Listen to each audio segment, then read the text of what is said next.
The iPhone surpasses Samsung's Galaxy lineup in sales last quarter. Samsung then surprises us with the launch of the Galaxy S4 Black Edition, and Lenovo CEO says that he can beat both companies with the purchase of Motorola.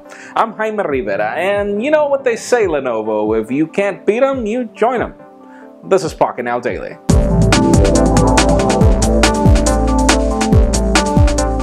Let's start today off with some official news, as consumer intelligence research partners have just launched their numbers for sales last quarter, and it is surprising that the iPhone is now winning in the United States, and they're actually winning by a large number. They own 45% of the smartphone market according to these analytics, and then Samsung is down actually from 34% to 31% in this quarter, obviously because of the fact that we're already waiting for the Galaxy S5, but weird because the Galaxy Note 3 was launched, so let's see how next quarter shows up. Hopefully we will see more Galaxy phones.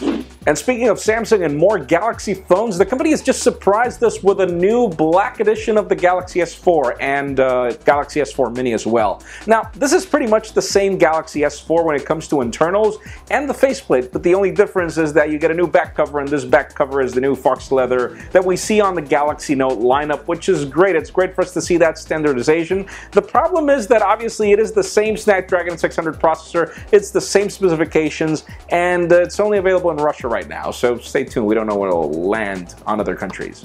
Now let's talk about Microsoft, as Bloomberg is now reporting that they know who is the next CEO of the company. We've got Satya Nadella, and I hope that I pronounced that right, which has worked for the company for 20 years, and apparently this is the best candidate for CEO, as this is actually the only guy that hasn't talked dirt about Microsoft's products whenever been interviewed when compared to Stephen Elop, which that really happened. But honestly, the sad news here is that apparently somebody that's also stepping down is Bill Gates' chairman. Once this happens, apparently somebody else will be named, which is really, really bad, as the founders of Microsoft are pretty much gone. Hopefully this won't happen. And if you thought that Google had pretty much given up on their whole hardware project, well, it turns out that they haven't. The company keeps snatching companies that are focused on wearables, just like Apple. And rumors have it that they're working on more wearables like smartwatches, aside from Google Glass, which is really interesting because aside from that, we also have news that Asus and Acer are preparing their smartwatches.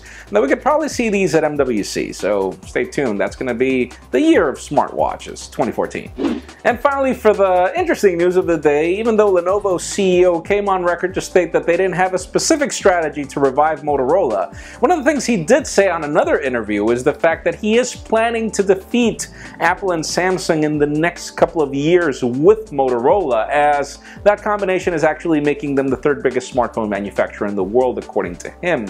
Really interesting claims. That leads me to the question of the day. Do you think that actually Lenovo has the power to do this? Do you think that they can defeat Apple and Samsung? Because in my particular case, after using a couple of Lenovo smartphones, I would say not a chance, especially with the fact that the Moto X and Moto G never really took off significantly. But leave us a comment down below. What do you think? And friends, you know the drill. If you want to get the news earlier before this video is filmed, make sure you follow us on Pocketnow.com and subscribe to our YouTube channel as well. You can also follow me on Twitter, Jaime_Rivera. Please give this video a thumbs up if you like what you saw. I am Jaime Rivera. Thank you very much for watching. We will see you next week.